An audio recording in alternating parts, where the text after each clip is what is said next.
பிரதமர் மோடி பாஜக மற்றும் இந்து குறித்து மக்களவையில் ராகுல் காந்தி தெரிவித்த கருத்துக்கள் அவை குறிப்பிலிருந்து நீக்கம். மத்திய அமைச்சர்களின் புகாரை அடுத்து சபாநாயகர் ஓம் பிர்லா நடவடிக்கை.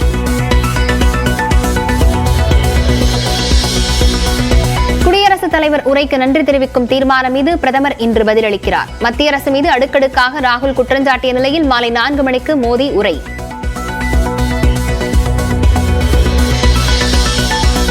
சபாநாயகர் குறித்த ராகுலின் பேச்சு அவை விதிமீறல் என பாஜக எம்பிக்கள் குற்றச்சாட்டு.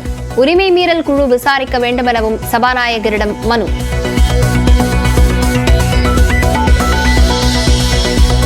தீபாவளிக்கு முந்தைய நாளுக்கான ரயில் டிக்கெட் விற்று தீர்ந்தது. பெரும்பாலான ரயில்களில் காத்திருப்போர் பட்டியலில் கூட இடமில்லை.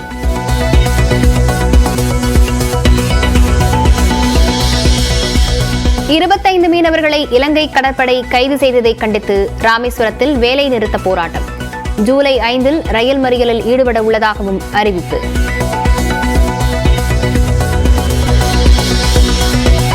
கரூர் குளித்தலை அருகே +2 மாணவிக்கு வகுப்பறையில் தாலி கட்டிய அரசு பள்ளி மாணவன்.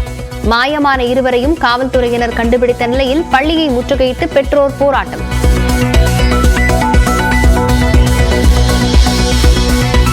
மத்திய அரசின் 3 குற்றவியல் திருத்தச் சட்டங்களுக்கு தடை கூறி சென்னை உயர்நீதிமன்றத்தில் மனு.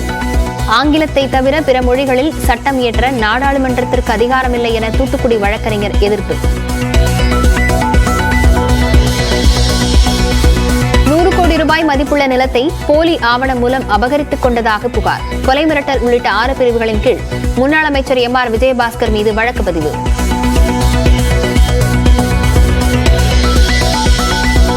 நீலகிரி மாவட்டத்தில் பெய்த தொடர் மழையால் முதுமலை தெப்பக்காட்டில் உள்ள மாயாற்றில் வெள்ளப்பெருக்கு. தரைப்பாலத்தின் மீது தண்ணீர் பாய்வதால் இலகுரக வாகனங்களுக்கு அனுமதி மறுப்பு.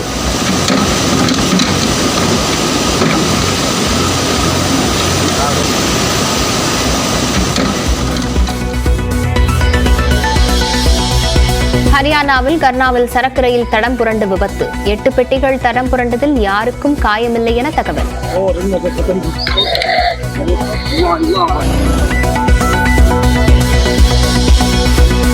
மும்பை அருகே லோனாவாலாவில் ஆற்றில் அடித்துச் செல்லப்பட்ட குடும்பத்தில் 5வது நபரும் சடலமாக மீட்பு.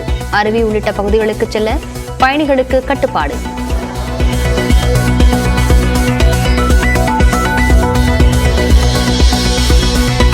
கரீபியன் பகுதியில் உள்ள கிரனடா தீவில் கரையை கடந்தது பெரைல் சூறாவளி.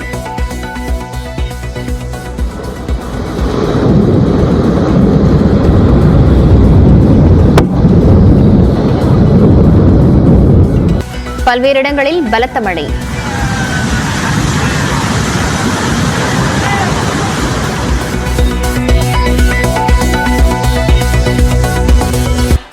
நீலகிரி மாவட்டம் கூடலூரில் பெய்த கனமழை காரணமாக விவசாய நிலங்களில் மழைநீர் தேங்கியதால் பயிரிடப்பட்டிருந்த இஞ்சி, பாக்கு மரங்கள் சேதமடைந்திருக்கின்றன.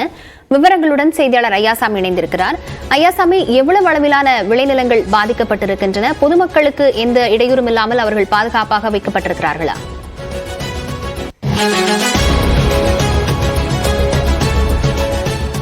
லாவண்யா, நாம் தற்போது இருக்கக்கூடிய பகுதி கூடலூர் அருகே உள்ள ஸ்ரீமதுரை ஊராட்சிக்குட்பட்ட கம்மாத்தி என்னும் பகுதி. இந்த பகுதியில் கடந்த 2 நாட்களுக்கு முன்பு பெய்த கனமழையின் காரணமாக இங்கு பயிரிடப்பட்டிருந்த மரவள்ளி கிழங்கு, இஞ்சி, பாக்கு மரங்கள் உள்ளிட்ட விவசாய பயிர்கள் கடுமையாக சேதமடைந்துள்ளன. அதாவது இதற்கு முன்பு பெய்த மழையின் போது கூட இந்த அளவு பாதிப்பை பார்க்காத விவசாயிகள் கடந்த 2 நாட்களுக்கு முன்பு பெய்த இந்த மழையின் காரணமாக இந்த முறை இந்த விவசாயம் என்பது கடுமையாக பாதிக்கப்பட்டுள்ளதாக தெரிவித்துள்ளனர். தற்பொழுது இந்த பகுதி முழுவதும் இருக்கக்கூடிய இடங்களில் விவசாய நிலங்களில் தண்ணீர் தேங்கி நிற்பதை நம்மால் பார்க்க முடிகிறது. அதேபோல் இந்த பாக்கு மரங்கள் நடப்பட்டிருக்கும் பகுதிகளிலும் ஆற்று நீர் என்பது வெள்ளம் இங்கு சூழ்ந்துள்ளது. தற்போது விவசாயிகள் இந்த இஞ்சி அறுவடையை வழக்கம் போல் 10 மாதத்திற்கு ஒரு முறைதான் அறுவடை செய்வார்கள். ஆனால் தற்போது முன்கூட்டியே மழையின் காரணமாக 6 மாதத்திலேயே இந்த இஞ்சி அறுவடை என்பதை தற்போது அறுவடை செய்து கொண்டிருக்கிறார்கள். தற்பொழுது நம்மளிடையே இந்த மரவள்ளி கிழங்கு விவசாயம் செய்த விவசாயி ஒருவர் தற்போது இருக்கிறார். இதனுடைய பாதிப்புகள் குறித்து அவரிடம் தற்போது கேட்கலாம். ஐயா, சொல்லுங்க, உங்க பேர் என்ன, எத்தனை வருஷமா விவசாயம் பண்றீங்க, எந்த அளவு பாதிப்பு இருக்கு அந்த மழைனால உங்களுக்கு? என் பேர் நஞ்சப்பன், 40 வருஷமா விவசாயம் பண்ணிட்டு இருக்கேன். இந்த வருஷம் ரொம்ப முளையடிச்சதுனால 10 மாதம் பிடுங்க வெடி கணக்கத்தில் 8 மாதத்தில் பிடுங்கிட்டு இருக்கோம். அதனால நாங்கள் நஷ்டத்தில் தான் இப்போ போயிட்டுருக்கு. ஏதோ அரசாங்கம் உதவி பண்ணால் கொஞ்சம் நல்லா இருக்குன்னு நினைக்கிறேன். என்னாச்சு முந்தானத்து எந்த அளவு மழை அடிச்சு தண்ணி எப்படி ஏறிச்சு? தண்ணி 40 வருஷத்துக்கு முன்னாடி வந்த தண்ணி இருக்கும். இந்த வருஷம் நான் 40 வருஷத்தில் இதுதான் இந்த வருஷம் தான் முதல் நான் தண்ணி பார்க்குறேன். அதனால் இந்த வருஷம் ரொம்ப பாதிக்கப்பட்டிருக்கோம். சரி, இப்போ மரவள்ளி கிழங்கு அறுவடை பண்ணி மரவள்ளி கிழங்கு நீ வேறு வழி இல்லைங்க. சரி, கிடைக்கிற காசுக்கு பிடிங்கி கொடுக்க வேண்டியதுதான். லாவண்யா, விவசாயி கூறியதை போல் தற்போது எப்போதும் இல்லாத அளவுக்கு மழையால் இந்த மரவள்ளி கிழங்கு விவசாயம் வந்து பாதிக்கப்பட்டுள்ளது. அடுத்ததாக தற்போது மற்றொரு விவசாயி நம்மிடையே இருக்கிறார், அவரிடமும் தற்போது கேட்கலாம். ஐயா, உங்க பேர் சொல்லுங்க, நீங்க என்ன விவசாயம் பயிர் பண்ணிருக்கீங்க, எவ்வளவு உங்களுக்கு நஷ்டம்? பேர் வந்து வக்கச்சன், கூப்பிட்டது வக்கச்சன். நான் வந்து இஞ்சி கிருஷி தான் பயிர் போட்டு 40 வருஷமாக இஞ்சி கிருஷி நல்லா வேலை செஞ்சுட்டு இருந்தோம். இந்த வருஷத்தை மழை அடித்த மாதிரி இது வரைக்கும் மழை அடிக்கலை. இப்போ இந்த வருஷம் நான் வந்து இங்கே வயலில் வந்து ஒரு 1.5 ஏக்கரை இஞ்சி போட்டிருக்குது. 1 ஏக்கரை இஞ்சி போடுறதுக்கு வந்து 5 லட்சம் ரூபா செலவு வருது. அந்த மாதிரி போட்டு நம்மளுக்கு லாபம் கிடைக்கும்ட்டு தான் போட்டது. ஆனால் இந்த வருஷம் மழை அடித்ததுனால இந்த 3 வருஷம்தான் இப்போ இஞ்சி போட்டு ஆயிடுச்சு. இஞ்சி 7-8 மாதம் போனால் தான் அது அறுவடை பண்ண முடியும். அதனால நிறைய பாதிப்பு வந்துச்சு. அந்த இஞ்சி எல்லாம் சீக்கு பிடிச்சி போகிற மாதிரி இருக்குது. நேற்றைக்கு வந்து தடுத்துத்தாரு பிறகு எல்லாம் வந்து பார்த்துட்டு தான் போனார். தண்ணி எல்லாம் அன்னைக்கு நிறைய இருந்தது. அப்போ அவர் பார்த்துட்டு போனது. என்ன விவசாயம் பண்ணுறதுக்கு வந்து கிருஷி ஆஃபீஸில் போய் ஏதோ இது சொல்ல சப்சிடி கிடைக்குமான்னு பார்க்க சொன்னாங்க. அதை ஏதோ உதவி பண்ணி கொடுத்தோன்னா பரவாயில்ல. அது நிறைய காசு போயிடுச்சு. 5-6 லட்சம் ரூபா இந்த வருஷம் எனக்கு இஞ்சி கிருஷி லாஸ் வந்துச்சு. ஏதோ வந்து பார்த்தாலே தெரியும்.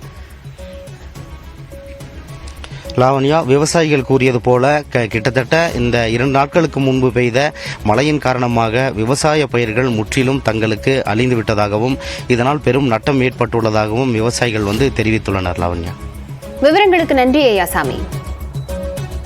பாசிச பாஜகவுக்கு தமிழ்நாட்டு மக்கள் பாடம் புகட்டியுள்ளதாக மக்களவையில் திமுக எம்பி ஆர் ராசா விமர்சித்தார்.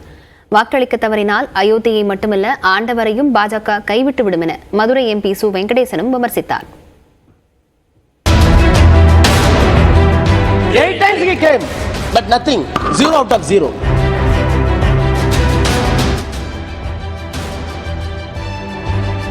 மக்களவையில் குடியரசுத் தலைவர் உரைக்கு நன்றி தெரிவிக்கும் தீர்மானத்தின் மீதான விவாதத்தில் திமுக உறுப்பினர் ஆர் ராசா உரையாற்றினார். அப்போது இந்த தேர்தலில் பாசிச பாஜகவுக்கு திராவிடமன் தக்க பதிலடி கொடுத்துள்ளதாகவும் பிரதமர் மோடி கொடுத்த கேரண்டியை தமிழ்நாட்டு மக்கள் ஒரு முறை அல்ல 2 முறை நிராகரித்து விட்டதாகவும் குறிப்பிட்டார். 7 times he came. 8 times he came, but nothing. 0 out of 0. What does it mean? What does it mean? Whatever be the celebrations, whatever be the assurance, whatever be the long promises that has been given through this parliament, through outside, is not acceptable to the people of Tamil Nadu, not once, twice. பிரதமர் மோடியிடம் கடவுளுக்கான எந்த தகுதியும் இல்லை என்றும் கூறினார். We are not against God. If you say love is the God, if you say fraternity is the God, if you say something humanity is God, yes, we want to see. Even we are ready to accept Modi as a godman, provided you should be having such a qualification. The problem is you are having no such qualification, we cannot believe it. இதேபோல் Madurai MP Marxist உறுப்பினர் சு வெங்கடேசன் வாக்களிக்காவிட்டால் பாஜக அயோத்தியையும் கைவிடும் ஆண்டவனையும் கைவிடும் என்பதைத்தான் குடியரசுத் தலைவர் உரை தெளிவுபடுத்துகிறது என தெரிவித்தார். முழுக்க அயோத்தியை பற்றி இருந்தது. ஆனால் இன்றைக்கு குடியரசுத் தலைவருடைய உரையில் அயோத்தி என்ற சொல்லே இல்லை. உங்களுக்கு வாக்களிக்காவிட்டால் அயோத்தியையும் கைவிடுவீர்கள், ஆண்டவனையும் கைவிடுவீர்கள் என்பதுதான் நீங்கள் இன்றைக்கு குடியரசுத் தலைவர் உரையின் மூலம் இந்த நாட்டு மக்களுக்கு சொல்லியுள்ள தீர்ப்பு. தெய்வத்தின் குழந்தை என்று நீங்கள் சொன்னதை மனிதர்களான எங்களாலேயே தாங்கிக் கொள்ள முடியவில்லை, தெய்வங்களால் எப்படி தாங்கிக் கொள்ள முடியும்? எனவே தான் நீங்கள் ராமரை கைவிட்டு விட்டு விஸ்வநாதரிடம் போனீர்கள், விஸ்வநாதரை கைவிட்டு விட்டு இன்றைக்கு ஜெகநாதரிடம் போயிருக்கிறீர்கள். விரைவில் ஜெகநாதரும் உங்களுக்கு நல்ல அருளை பாவிப்பார். முன்னதாக திரிணாமுல் காங்கிரஸ் உறுப்பினர் மகுவா மொய்த்ரா பேசுவதற்காக சபாநாயகர் பெயர் அறிவித்தவுடன் பிரதமர் மோடி அவையில் இருந்து வெளியேறினார். அப்போது பேசத் தொடங்கிய மகுவா மொய்த்ரா பிரதமர் மோடியை அழைத்து தனது உரையை கேட்க வேண்டும் என கேட்டுக்கொண்டார். Shrimati Mahua Moitra, thank you. Honorable Speaker, sir, my esteemed colleagues in the 18th Lok Sabha, I stand here on behalf of my party. Pradhan, Mr. Prime Minister, Honorable Prime Minister, I would really request you, since you've been here for the better half of 1 hour, ये भी सुनते हुए जाइए sir, डरिए मत sir, डरिए मत. தொடர்ந்து பேசிய மொய்த்ரா குடியரசுத் தலைவருக்கு பழைய உரைகளை கட் அண்ட் பே செய்து கொடுத்து அவரை பாஜக அவமானப்படுத்தி விட்டதாக கூறினார். Especially for the speech writers of the Honorable President's address. The speech that the Honorable President read out, she said, the people of India have elected a stable government with a clear majority. Please do not embarrass the office of the President by using poorly edited cut and paste versions of old speeches. This is not a stable government. It depends on multiple allies with a history of U-turns. It has not got a simple majority. The BJP is 32 short of 272. Vellore MP திமுக உறுப்பினர் கதிர் ஆனந்த் தனது உரையின் போது தமிழ்நாடு முதலமைச்சர் நாட்டை வளர்ச்சி பாதைக்கு கொண்டு செல்ல விரும்பும் வேளையில் அதற்கு மத்திய அரசு ஆதரவளிக்கவில்லை என்று கவலை தெரிவித்தார்.